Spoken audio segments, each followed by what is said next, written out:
Hey everyone, it's Talia here. Welcome back to another tutorial video on my channel. Today we are going to do these chromed stamped French nails. I'm going to give you a variety of different tips for working with chrome as well as top coating with it. So let's get started.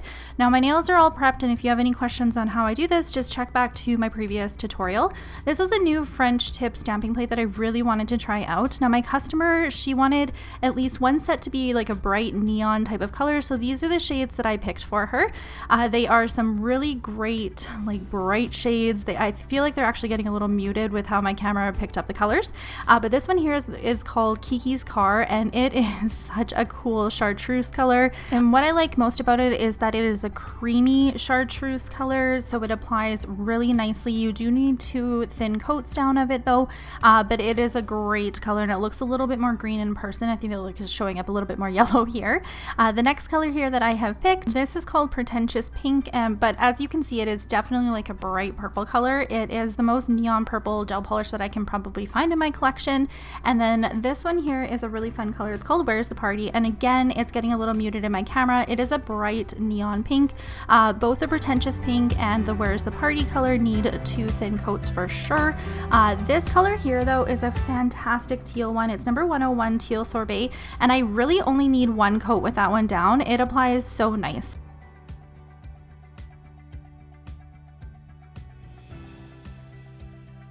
There was no rhyme or reason for how I put these colors down. I just went with what I was feeling in the moment. But you guys know that I prefer to stamp on top of a matte surface when it comes to working with my press-on. So I'm going to go in with the Koko and Claire matte top coat, which you guys know I rave about.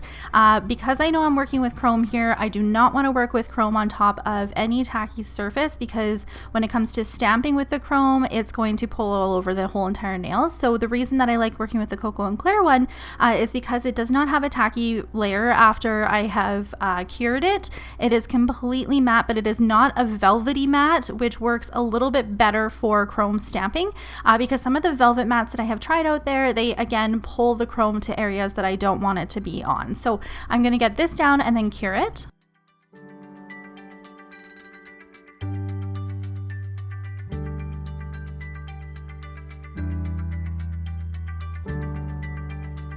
With my customer's order, I do include a 1 color set, but sometimes it varies. Sometimes it'll have stamping on it, just kind of depending on what I want to pair with the look.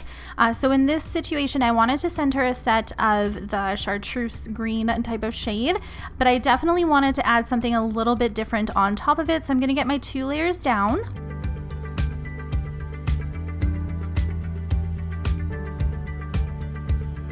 Then we're going to take this new release from Fuzion. It is a Jelly Bean Tack-Free Top Coat, and the colors that are in this top coat pair really nicely with the ones that I chose for her set, so I thought that it would work really good. As you can see though, they are a little bit more muted, but I think she'll be able to mix and match some of these nails if she wanted to.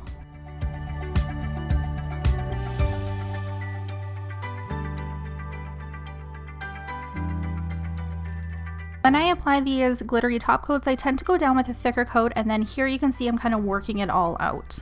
Back to the chrome stamped nails. So I actually tried this design off camera, and I tried it quite a few different times. Typically I work with the sticky polish from Clear Jelly Stamper when I'm going to do chrome stamping, but I thought I would try it with just my regular stamping polishes. Now for the most part it worked okay, but you're going to see with this purple one here, the chrome doesn't transfer as nice, and because it's not an actual sticky polish, you have to work super fast with it. So I'm going to go in with this purple down, and I will leave all of the colors and all of the chromes that I used in this tutorial in the description box below. But you can see here that it's not even shiny anymore, so the chrome is not going to pull as nicely as it would with, say, a sticky polish, but it doesn't look too bad. So I thought that I would continue with this technique for the rest of the design here. Clear Jelly Stamper has so many different stamping polishes now. I think they have over 200 different colors.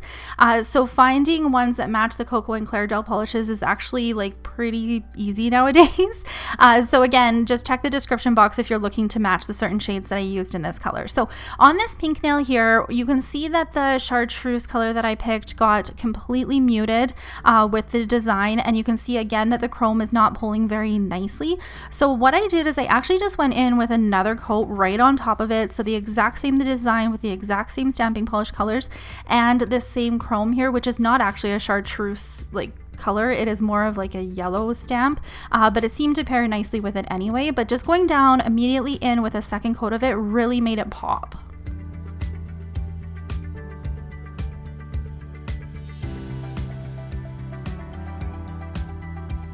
Again, when it came to the different colors that I chose to stamp on top of it, there was no rhyme or reason as long as I had coordinating colors with it. And another thing when you're working with these stamping images that are kind of wider, it can be kind of tricky to get all of your polish in it.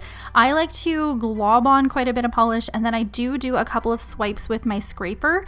That way I make sure the entire image is covered, but don't be fooled. It does take a lot of practice to be able to do these ones that have like full images like this, and some of the time, like off camera, I didn't film how it didn't work, and there was kind of like, you know, globby areas that didn't actually pull through. But just keep practicing with it and make sure you're using your light strokes when you're picking up. So I feel like the nails look good like how they are, but I did want to add a little bit of a pop of black to this design.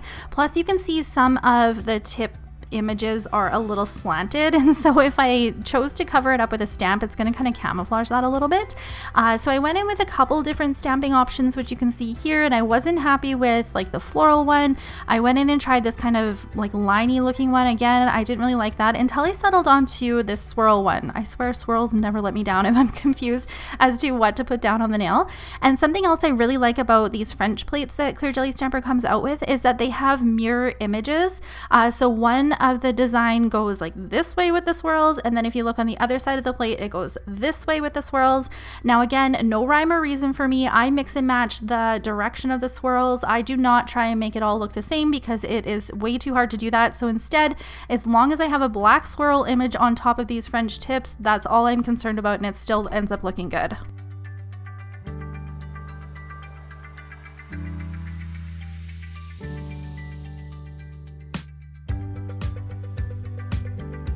I wanted to give you some tips on working with top coats when it comes to on top of stamped images or chrome images.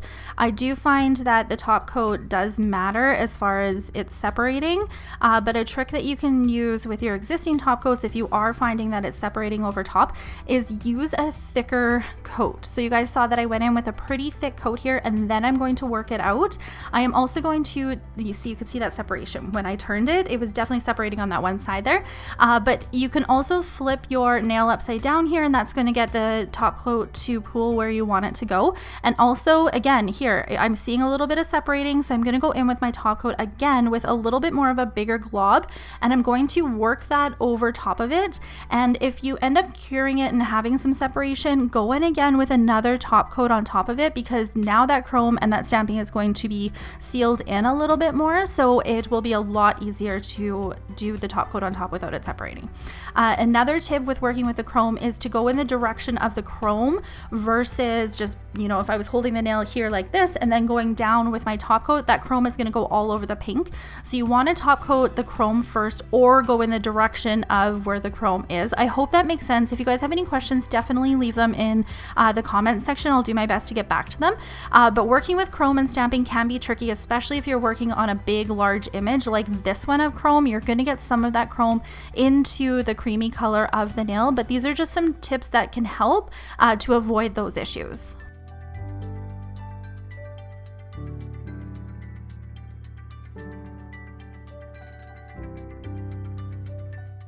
This design was a lot of fun to do, and it took me a little bit to kind of come up with the images that I wanted to do on here. I did end up playing with a French tip design quite a bit. Clear Jelly Stamper has a few more of these French tip plates. I don't believe I have them in my collection yet, but I definitely will have to add them because I really like working with this design. They're so versatile. There's so much you can do with them. It is a very fun plate. Thank you, Lisa, so much for your order. I do have one more tutorial video coming up soon on this unicorn stamping image as well. So we'll go through a bunch of different stamping techniques on that one too, as well as working with some blingy gel polishes. Thank you guys so much for all of your continued support, and stay tuned for the next video.